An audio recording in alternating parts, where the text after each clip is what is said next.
안녕하세요. 오늘도 사연살롱을 찾아주셔서 감사합니다. 결혼 2년 차 30대 여성이에요. 지금은 조금 나아졌지만 한동안 TV에서 첫사랑이란 단어만 나오면 속이 울렁거리고 욕지기가 일던 때가 있었어요. 첫사랑은 여자한테도 그렇지만 특히 남자한테는 꽤나 의미 있는 거잖아요. 그래서 더더욱 저는 마음고생을 해야만 했어요. 바로 자칭 내 남편의 첫사랑인 손이 동서 때문이었죠. 남편과 형님은 국민학교 동창이에요. 그래서 저는 모르는 남편의 어린 시절을 누구보다 잘 알고 있는 인물이죠. 솔직히 이 부분이 마음에 걸리지 않았다면 거짓말일 거예요. 남편과 내가 만나기 전 일이니 샘내지 말자고 애써 질투심을 억누르곤 했지만 그런 제게 툭하면 도발을 하는 형님 때문에 번번이 마음지옥에서 살았어요. 뿐만 아니라 형님의 이간질 때문에 저는 시댁에서 왕따까지 되었네요. 그 바람에 잊고 있었던 지난날 안 좋은 기억이 떠오르더라고요. 학창시절 저는 학교에서 왕따를 당했어요. 저를 그렇게 만든 사람은 저랑 제일 친했던 친구였어요. 중학생 때부터 100% 지냈던 친구는 같은 고등학교에 진학해서도 꽤 친하게 지냈어요. 하지만 반도 달라지고 제가 새로운 친구들을 사귀게 되면서 친구가 저한테 서운했던 모양이에요. 서운한 마음을 말로 풀었더라면 좋았겠지만 친구는 엉뚱한 방법으로 제게 복수를 했어요. 저한테 도벽이 있다는 거짓 소문을 퍼뜨렸거든요. 그로 인해 저는 한순간에 왕따가 돼버렸어요. 나중에서야 소문의 근원지가 친구였다는 걸 알게 된 저는 친구를 찾아가서 따졌고 다음날 학교에 가보니 제가 앙심을 품고 친구를 찾아가 폭력을 휘둘렀다는 소문까지 퍼져 있더군요. 도벽에 폭력까지 제가 하지 않은 짓들로 저는 한순간에 몹쓸 인간이 돼버렸고 반대로 친구는 피해자 코스프레를 통해 주변의 동정을 받으며 지내게 되었죠. 그렇게 저는 고등학교 3년 내내 혼자 다녀야 했어요. 친구한테 배신을 당한 뒤로 3년 동안 사람들과 담을 쌓고 살던 게 버릇이 돼서 대학에 들어가서도 사람 사귀는 게 겁이 났어요. 누가 다가올라 치면 제가 먼저 차단을 하고 마음의 문을 걸어 잠그기 일쑤였죠. 그건 대학을 졸업하고 회사에 입사한 후에도 마찬가지였어요. 사람한테 상처받기 싫어서 벽을 쌓았던 것뿐인데 그러면 그럴수록 주변의 저에 대한 인상은 엉망이 되어 가더군요. 윤지영 씨는 사람이 왜 그래? 막내면 막내답게 선배들 커피 심부름도 하고 싹싹하게 구는 맛도 있어야지. 왜 항상 꽂아 놓은 보리자루처럼 뻣뻣하게 굴어? 어떻게 신입이라고 저런 게 들어왔나 몰라. 입사 초부터 과장님을 비롯해 선배들에게 핀잔을 듣던 저는 대리를 단 후에도 회사에 적응을 하지 못했어요. 맡은 일은 문제없이 해냈지만 부서원들과 좀처럼 가까워지지 못한 탓이었죠. 웃긴 건 저랑 친하지 않다는 이유로 밥도 같이 안 먹으면서 자기들 필요할 때는 야근이며 골치 아픈 업무를 떠넘기며 알차게들 부려먹더라고요. 휴가철 스케줄을 짤 때도 자기들이 다 고른 뒤에 남는 날을 저한테 넘기곤 했어요. 선배들이 이렇다 보니 저희 부서에 새로 들어온 신입들도 마찬가지였죠. 언젠가 탕비실에서 신입들이 떠드는 걸 들어보니 그동안 사무실 사람들이 저를 어떻게 생각했는지 알겠더라고요. 야, 넌 사수복도 없다. 어쩌다 윤대리한테 걸렸냐? 그러게나 말이다. 처음엔 일도 잘하고 까탈스럽지 않아서 다행이다 생각했는데 알고 보니 우리 부서 공식 왕따더라고. 사람이 눈치가 없는 건지 배알이 없는 건지 다들 자기 이용해 먹기만 하는데도 찍소리도 못하고 당하기만 하더라. 오직하면 과장님이 휴가 스케줄 짤 때 윤대리는 맨 마지막에 남는 날로 주라고 하더라고. 대리가 사원보다 못한 취급을 받는데 쪽팔리지도 않나 몰라. 회사 생활은 라인 타기라는데 난 초장부터 이게 뭐냐? 완전 똥 밟았어. 그놈의 얼어 죽을 왕따는 내 학창시절을 말아먹더니 이제는 회사 생활까지 엉망으로 만들었어요. 물론 사람들한테 다가가지 못한 내 탓도 있지만 그렇다고 해도 이건 너무하다 싶더라고요. 그렇게 내가 싫으면 나한테 자기들 일은 떠넘기지 말 것이지. 이용할 땐 다 이용하고 뒤에서는 바보 취급이라니. 안 그래도 정이 안 들던 회사였지만 아랫사람들한테까지 이런 소리를 듣고 보니 더는 이 회사에 있고 싶지 않았어요. 물론 이직을 한다 해도 그곳이라고 여기랑 다를 게 없겠지만 그래도 그때는 하루빨리 떠나고 싶다는 생각뿐이어서 구직 사이트를 뒤지게 되었죠. 다행히 꽤 조건이 좋은 곳이 있어서 얼마 뒤 직장을 옮길 수 있었어요. 제가 다니던 회사보다 규모는 작았지만 사원 복지가 좋아서 꽤 인기가 있는 회사였어요. 한 번의 실패 뒤에 이직한 회사라서 이번엔 내가 먼저 사람들한테 다가가야겠다고 마음먹었지만 막상 출근해 보니 그게 잘 안 되더라고요. 당장 출근 첫날 점심은 어떻게 해야 하나 고민을 하고 있는데 과장님이 먼저 다가와 점심을 같이 먹자고 말해주었어요. 며칠 일하면서 보니까 부서 사람들이 과장님을 중심으로 꽤 잘 뭉치더라고요. 다들 사적으로도 꽤 친하게 지내는 것 같았어요. 그런 모습이 부러우면서도 한편으론 두렵더라고요. 이렇게 똘똘 뭉친 사람들 속에서 저만 겉돌면 외로움은 더 클 테니까요. 그런데 얼마 지나지 않아 그런 걱정은 기우에 불과하다는 걸 알게 되었어요. 윤지영 씨, 땡땡동 산다 그랬죠? 그럼 우리 집이랑 가깝네. 난 땡땡동 살거든요. 괜찮으면 나랑 커플 할래요? 기름 한 방울 안 나는 나라에서 혼자 차 끌고 출퇴근하는 것도 그렇고 오며 가며 말동무도 하면 좋잖아요. 어때요? 아, 돈은 따로 안 받을게요. 가끔 커피나 한 잔 사줘요. 저 때문에 굳이 그러실 필요 없어요. 저는 버스 타면 돼요. 혹시 직장 상사랑 카풀하는 게 불편해서 그래요? 아, 내가 거기까진 생각을 못했네. 괜한 소리 해서 미안해요. 아니에요, 그런 거. 제가 패키치는 것 같아서. 그런데 과장님만 괜찮으시다면 카풀할게요. 불편하지 않았다면 거짓말일 거예요. 하지만 이직까지 하고도 사람들이랑 못 어울렸다간 또다시 왕따가 되지 않을까 하는 생각에 용기를 내보기로 했어요. 게다가 과장님은 성격이 워낙 좋아서 직장 상사임에도 불구하고 무척 편했거든요. 성격도 시원시원하고 운동을 좋아해서 그런가 늘 밝고 열정이 넘치는 분이었어요. 무엇보다 부서원들 중 누구도 소외되지 않도록 챙기는 모습이 인상적이기도 했고요. 그렇게 시작된 과장님과의 카풀은 제 직장 생활에 많은 변화를 가져왔어요. 처음엔 막연히 어색할 거라고 생각을 했는데 막상 과장님 차를 타보니 과장님 특유의 친화력 때문에 어색함보다는 친근감이 더 생기더라고요. 회사까지 가는 내내 소소한 일상 얘기부터 직장생활 노하우까지 무르르듯 자연스럽게 흘러가다 보면 회사 주차장에 도착해 있곤 했어요. 이전 직장에서는 회사 입구만 들어서도 한숨이 나고 숨이 콱 막혔었는데 이직 후에는 그런 증상이 싹 사라져버렸죠. 게다가 과장님이 중간에서 다리를 놔주신 덕분에 사무실 직원들과도 금방 친해져서 직장 생활에 활력도 생겼어요.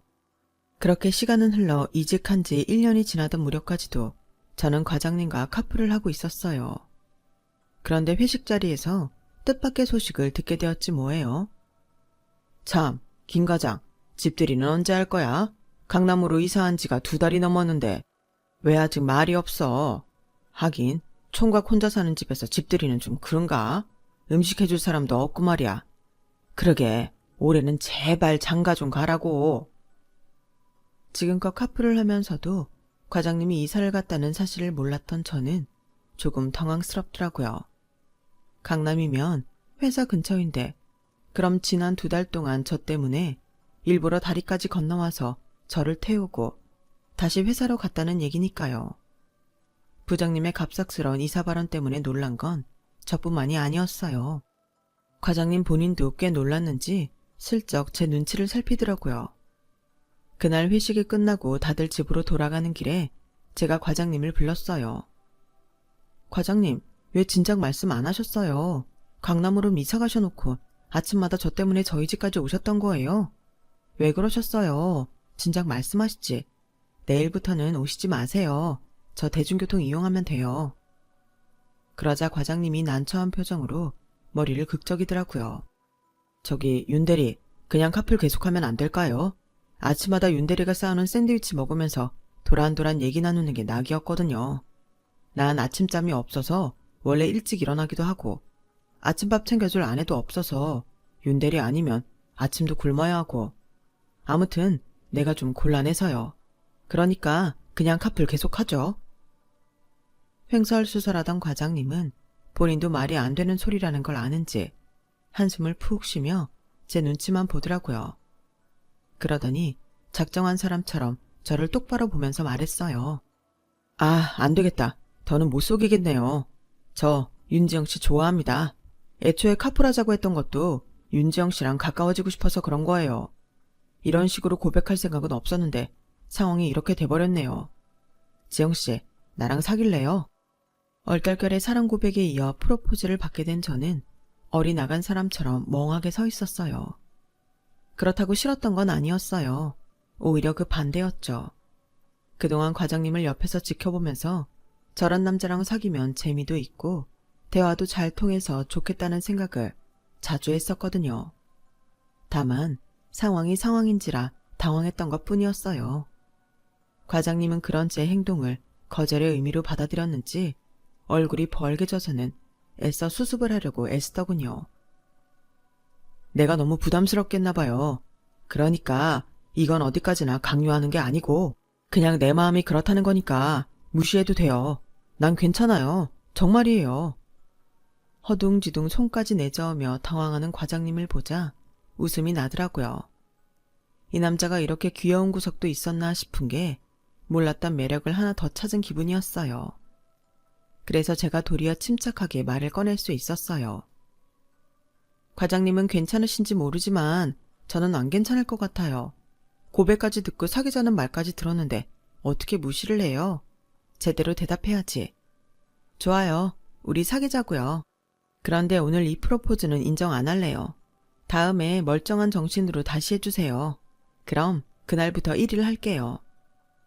그제야 과장님은 긴장이 확 풀렸는지 주저앉더라고요. 그리고는 어깨가 들썩일 정도로 킥킥대며 웃었어요. 그리고 며칠 뒤 주말, 과장님과 만난 자리에서 저는 프로포즈를 다시 받을 수 있었어요. 사람 좋아하고 운동을 즐기는 과장님은 저랑 사귀기 시작한 후 그동안 주말에 하던 각종 스포츠 동호회를 정리했어요.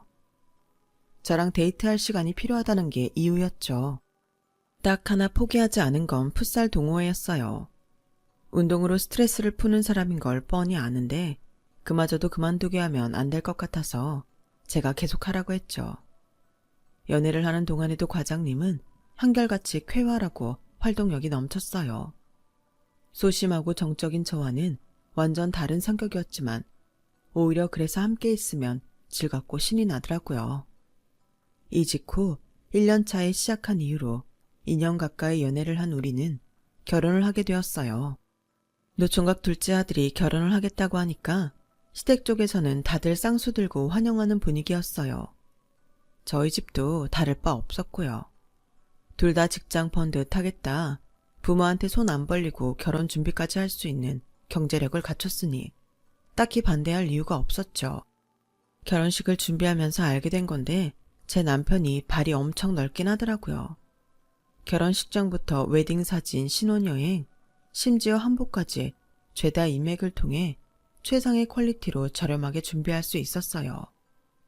거기다 친구들은 어찌나 많은지 예상 하객 수만 해도 어마어마했어요. 반면에 저는 이렇다 할 친구도 없어서 초대해야 할 사람은 고작해야 직장 동료들 정도였어요. 너무 비교가 되니까 창피하더라고요.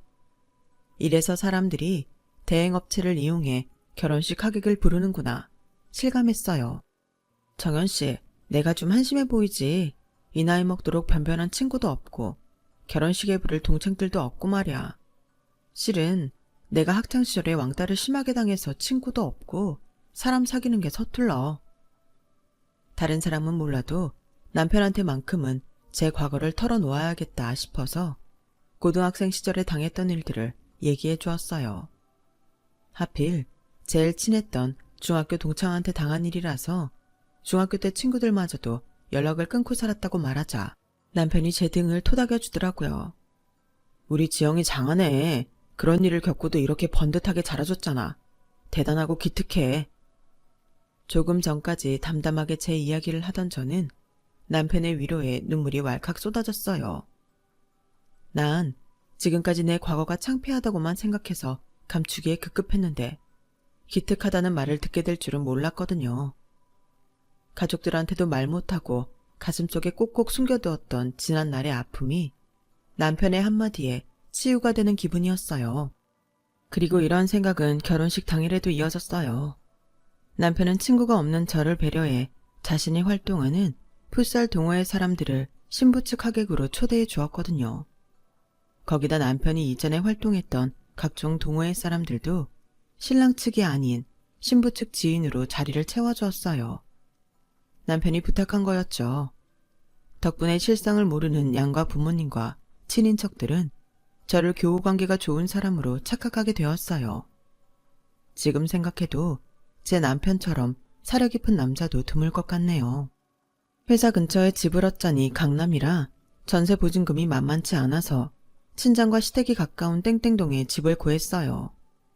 어차피 회사 근처로 가기 힘들다면 차라리 아예 모르는 지역보다는 잘 아는 지역에서 사는 게 낫겠다 싶었거든요.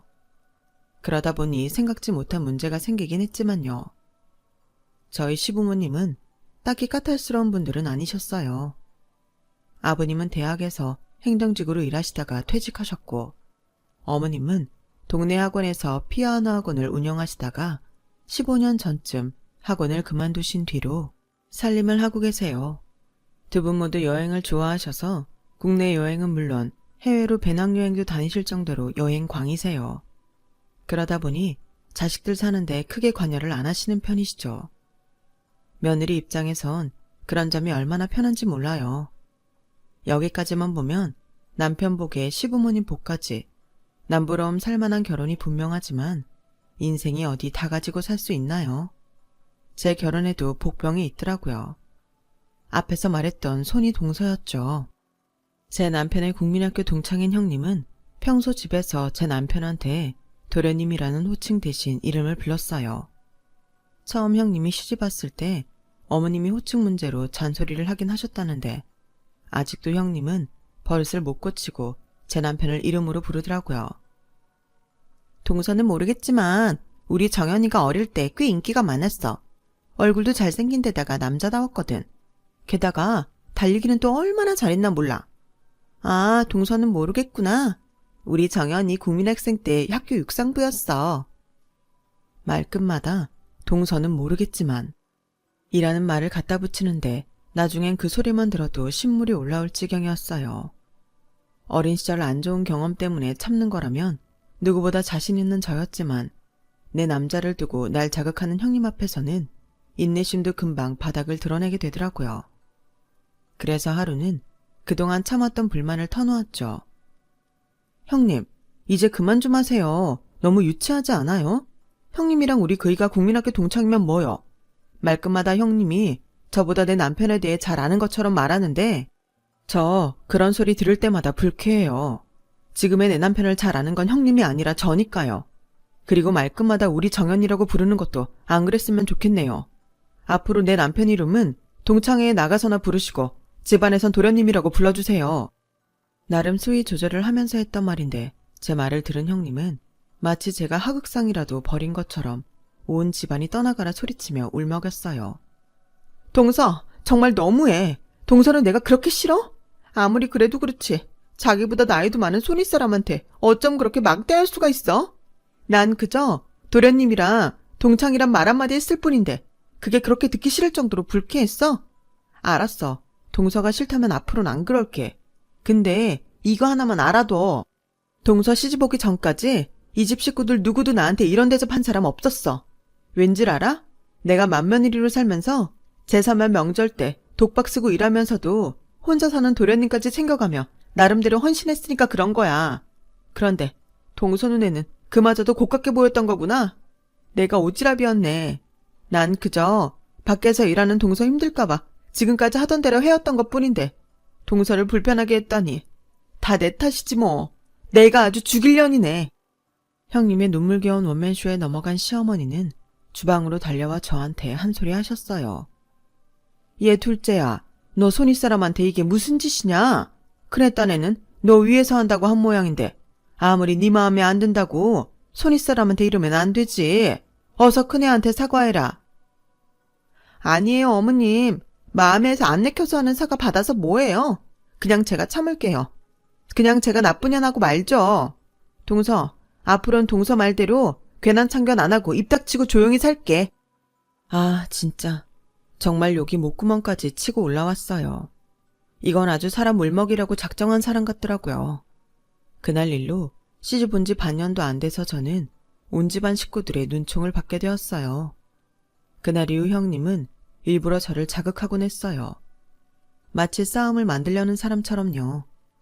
형님의 도발에 저는 그러면 안 된다는 걸 알면서도 발끈하기 일쑤였고, 그러다 보니 전후 사정을 잘 모르는 시댁 식구들은 제 성격에 문제가 있는 게 아닌가 의구심을 갖게 되었어요. 물론 제가 없을 때 형님이 식구들한테 이간질한 게 주된 이유였지만요. 동서, 정연이 첫사랑이 누군지 알아? 아마 알면 깜짝 놀랄 거다. 그게 누구냐면 말이야. 형님 말이 끝나기도 전에 남편이 말을 끊었어요. 형수, 그게 언제적 일인데 아직도 그 소리를 해. 아주 사고를 우려라. 왜? 동서도 알아야지. 안 그래, 동서? 사실 그때까지는 남편 첫사랑이 누군지 몰랐던 터라 내심 궁금하기도 했어요. 남편이 정색을 하는 걸 봐서는 의외의 인물일 거라는 추측만 할 뿐이었죠. 그날 형님은 웃만 띄워놓곤 정작 제 남편의 첫사랑이 누구인지는 말하지 않았어요. 마치 저를 약올리려는 것처럼 말이죠. 정작 그 대상을 알려준 사람은 제 남편이었어요. 자기가 오해할까봐 내 입으로 직접 말하는데 아까 형수가 말한 내 첫사랑 말이야. 형수였어. 근데 그걸 첫사랑이라고 하기도 뭐한데 나 국민학교 4학년 때 일이거든. 그때 애가 뭘 알아? 그냥 좋고 싫고 그거지. 근데 그걸 가지고 아직까지도 놀린다니까. 그래? 난 또 첫사랑이라길래 적어도 고등학생 정도 됐을 때 얘긴 줄 알았네. 형님도 참 웃긴다. 11살 때 일을 가지고 첫사랑은 무슨. 암튼 자기가 먼저 말해줘서 고마워. 그때는 그 일이 그렇게 지나가는 줄 알았어요. 사실 별것도 아니었으니까요. 그런데 형님 말은 좀 다르더라고요. 어머, 정연이가 그래? 국민학생 때 일이라고? 걔 아주 웃기는 놈이네. 동서, 그거 거짓말이야. 정연이랑 나랑 쭉 한 동네에서 살았잖아. 걔 중학생 때도 길에서 나 보면 얼굴 빨개져서 어쩔 줄 몰라 했어. 하긴 부인 앞에서 그런 얘기까지 하긴 그랬겠지. 남자들한테 첫사랑이 어떤 의미인데. 정작 본인은 아니라는데도 형님은 그놈의 첫사랑에 의미 부여를 해댔어요. 그리고 툭하면 제 속을 박박 긁어댔죠. 문제는 첫사랑 타령만은 아니었어요. 제 남편을 대하는 형님의 태도가 문제였죠. 형님네는 시부모님을 모시고 본가에서 살고 있는데 몇 년 전 아주버님이 지방 발령을 받으셔서 평소에 집의 남자는 아버님과 제 남편뿐이었어요. 하지만 시부모님은 1년에 반은 시골집에 내려가 계시는 데다 두 분이 여행도 자주 다니셔서 실질적으로 집안의 남자는 제 남편 하나라고 해도 무방했어요. 여기까지는 뭐 그렇다 칠 수 있는데 문제는 형님의 태도였죠. 마치 제 남편을 자기 남편 대용으로 생각하는 것 같았거든요. 남편 말에 따르면 형도 없는 집에서 자기한테 스킨십도 많고 너무 격이 없어서 불편할 정도였대요. 솔직히 형수랑 한 집에서 사는 게 좀 불편하더라고. 아무리 동창이라도 그렇지 형수가 내 팬티까지 손빨래 하겠다는데 어떻게 같이 살아? 그래서 한동안 회사 근처에 오피스텔 얻어서 나가 살았었잖아.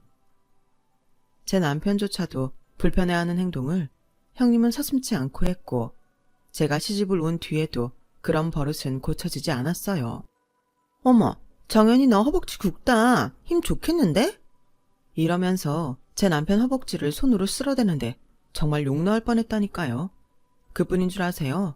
하루는 마트에서 제 남편 속옷을 사왔더라고요.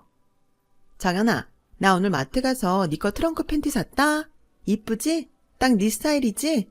너 삼각 팬티는 찡겨서 못 입잖아. 그러면서 팬티를 내미는데 순간 열이 확 오르더라고요. 형님, 지금 뭐 하시는 거예요? 형님이 왜 제 남편 속옷을 사요? 살 거면 아주버님 거나 사세요. 아, 정연이랑 난 원래 이런 거 안 가려. 동서가 몰라서 그러는데 어릴 때부터 동네에서 볼 거 안 볼 거 다 보고 자란 사이인데 이깟 팬티가 뭔 대수라고. 정연아, 너도 그렇지? 형수, 그래도 속옷은 좀 그렇지. 그거 그냥 형 줘. 난 필요 없으니까. 남편은 괜히 제 눈치를 보며 얼굴을 붉혔어요. 이쯤 했으면 그만둘 법도 한데 형님은 기어이 트렁크 팬티를 들고 주방으로 들어가 시어머니께 그러는 거예요. 어머님, 이거 좀 봐주세요. 패턴도 괜찮고 시원하겠죠? 정연이 주려고 사왔는데 어머님은 어떠세요? 그랬더니 어머님은 단순히 제품만 보시고는 잘 샀네, 시원하겠다 이러시는 거예요. 그러자 이때다 싶었는지 형님이 제 탓을 하더라고요. 근데요, 어머님, 동서는 마음에 안 드나 봐요. 저보고 뭐라 그러네요. 에휴, 동서 무서워서 앞으론 팬티 한 장 살 때도 동서 허락을 받아야겠어요. 성격이 저렇게 예민해서 사회생활은 잘 하나 모르겠네요. 자고로 남자는 성격이 원만한 여자를 만나야 행복한 건데 우리 도련님 참 걱정되네. 교묘하게 자기한테 유리한 말만 어머님 앞에서 전하면서 덤으로 저를 돌려가는 형님 때문에 저는 속이 부글부글 끓었어요. 매번 이런 일이 있을 때마다 제가 한마디 하면 동서는 너무 예민하다. 동서 친구 없지? 성격이 모나면 주변에 사람이 남아나질 않아. 결혼식 때 보니까 여자친구들이 없던데 혹시 학교 다닐 때 왕따였어? 마치 뭔가 아는 사람처럼 묘한 눈빛을 하고 저를 보는데 말문이 막히더라고요. 농담이야. 뭘 그렇게 정색을 해. 누가 보면 진짜 왕따였는 줄 알겠다. 이러면서 실실대는데 정말 주먹으로 한 대 패주고 싶더라니까요. 그런데 이런 형님이 열받게 만든 사건이 생긴 거예요. 그날은 시부모님이 시골집에 다녀오신 날이라서 식구들이 다 같이 집에서 저녁을 먹게 되었어요. 주방에서 형님이랑 음식 준비를 하고 있는데 유치원에 다니는 조카가 저한테 손수 만든 초대장을 주더라고요. 작은 엄마, 이날 꼭 와주세요. 제가 제일 앞에서 춤추거든요. 꼭 보러 오세요. 초대장에는 삐뚤빼뚤한 글씨로 작은 엄마께라고 적혀 있더라고요. 그걸 본 형님은 왜 엄마한테는 안 주냐고 했더니 글쎄 조카가 뭐라고 했는지 아세요? 난 작은 엄마가 왔으면 좋겠어. 작은 엄마는 예쁘고 옷도 잘 입고 머리도 항상 예쁘게 하고 있잖아. 그래서 친구들한테 자랑하고 싶어. 그 말을 들은 형님은 얼굴이 확 굳어서는 입술을 꽉 깨문 채 아무 말도 안 했어요. 그때는 그냥 조카가 나 대신 한 방 먹여준 것 같아서 기분이 좋았는데 그날의 일로 집안이 발칵 뒤집힐 줄 누가 알았겠어요. 조카의 발표회 초대를 받은 저는 회사에 월차까지 내고 아이가 다니는 유치원에 갔어요. 그런데 유치원에 도착해보니 형님이 먼저 와 계시더라고요. 형님은 엄마들한테 둘러싸인 채 목소리 톤을 높여가며 웃고 있었어요. 무슨 일이 있나 궁금해서 슬쩍 들여다봤더니 글쎄 머리끝부터 발끝까지 명품으로 도배를 했더라고요. 형님, 이게 다 뭐예요? 어머, 동서는 명품 잘 모르는구나. 하긴 동서 월급에 이런 걸 써보기나 했겠어? 나야 대학 다닐 때부터 친정아버지가 자주 사주셔서 자주 들고 다니던 거라 익숙하지만 이참에 내가 동서 하는 거 봐서 쓰다가 실증 나면 하나 줄게. 솔직히 명품이 부럽지는 않았어요. 그저 형님 친정이 좀 사는 집이었구나 하는 정도로 생각했을 뿐이죠. 그런데 그날 이후 형님의 명품 치장은 점점 더 심해졌어요. 동네 재래시장을 갈 때도 수백만 원짜리 백을 들고 갈 정도로요. 뿐만 아니라 별일 없이 그냥 집에 있으면서도 샵에 가서 드라이를 하고 올 정도로 외모 치장에도 열을 올렸죠. 그리곤 작정한 듯이 제 앞에서 딸아이를 불러 그러는 거예요. 아리야, 엄마가 예뻐, 작은 엄마가 예뻐? 목이며 손가락에 낀 번쩍이는 액세서리를 흔들며 마치 아이를 홀릴 듯 묻자 조카가 지 엄마가 예쁘다고 했더니 그제야 저 보란 듯이 깔깔대며 웃더라고요. 그치, 엄마가 예쁘지? 그래서 작은 아빠도 엄마를 좋아했잖아. 엄마가 작은 아빠 첫사랑이거든. 첫사랑이 뭔 줄 알아? 맨 처음 사랑에 빠진 사람을 보고 첫사랑이라고 그러는 거야. 나이가 들어도 첫사랑은 절대로 못 잊거든. 이건 완전 저 들으라고 하는 소리였어요. 형님, 지금 뭐 하자는 거예요? 애한테 그게 할 소리예요. 어머 동서, 내가 뭘 잘못했다고 또 이러는 거야. 동서 정말 성격에 문제 있는 거 아니야? 동서 아무래도 병원에 한번 가봐야겠다. 내가 진심으로 걱정돼서 하는 말이야. 그리고 왜 애 앞에서 소리를 질러? 아리야, 놀랐지? 울지 마. 뚝! 작은 엄마가 엄마 부러워서 그러는 거야. 결국 그날 저는 이성을 놓고 형님이랑 대판 싸웠어요. 이번에도 형님은 눈물까지 뚝뚝 흘리며 시어머니 앞에서 피해자 코스프레를 하더군요. 안 그래도 형님의 이간질 때문에 저와 사이가 소원해진 시어머니는 형님 편을 드시며 저를 집으로 돌려보내셨어요. 집으로 돌아온 저는 억울해서 한참을 울다가 잠이 들었고, 퇴근한 남편이 퉁퉁 부은 제 눈을 보고는 무슨 일이냐고 묻더라고요. 여보, 나 정말 형님 때문에 억울해서 못 살겠어. 이젠 하다 애 앞에서까지 자기가 당신 첫사랑이라면서 내 속을 긁는데 정말 미치겠다니까. 어머님한테 뭐라고 했는지 어머님도 형님 편만 드시고 형님이 나보고 성격 이상이라고 병원에 가보란 소리까지 했다니까. 애처럼 엉엉 우는 저를 본 남편은 자기가 형님이랑 얘기를 해보겠다며 나갔어요. 그리고 그날 밤 남편은 자정이 다 돼서야 집에 돌아왔어요. 아무래도 형님하고 얘기가 잘 안 된 것 같았어요. 그리고 그날 이후 남편의 말에 따라 한동안 본가에 발길을 끊고 살게 되었어요. 그런데 사람 일 한 치 앞도 모른다고 몇 달 뒤 집안에 난리가 났지 뭐예요. 아주버님이 형님이랑 별거에 들어간 거예요. 어머님 호출을 받고 본가에 갔더니 어머님이 그러시는 거예요. 세상에, 그게 간이 부었지. 지 남편은 혼자 지방에 내려가 그 고생을 하고 돈을 버는데 지 남편 사는 곳은 들여다볼 생각도 않고 생활비까지 빼돌려선 그 비싼 백이며 구두를 사시너? 글쎄, 그네가 지난 몇 달간 쓴 카드값이 2천만 원이 넘는단다. 그뿐인 줄 아니? 아리 앞으로 들어둔 적금이며 예금까지 홀라당 빼서는 보톡스에 피부관리까지 받으러 다녔단다. 이게 제정신 박힌 사람이 할 짓이니? 그래놓곤 동창회에 나가서 둘째가 아직도 지를 못 잊어서 이혼하려고 그런다고 거짓말까지 해서는 내 두 아들 얼굴에 먹칠까지 했잖니. 아우, 나쁜 년. 저한테 자랑했던 돈 많은 친정아빠는 애초에 없었어요. 형님이 중학생 때 돌아가셨더라고요.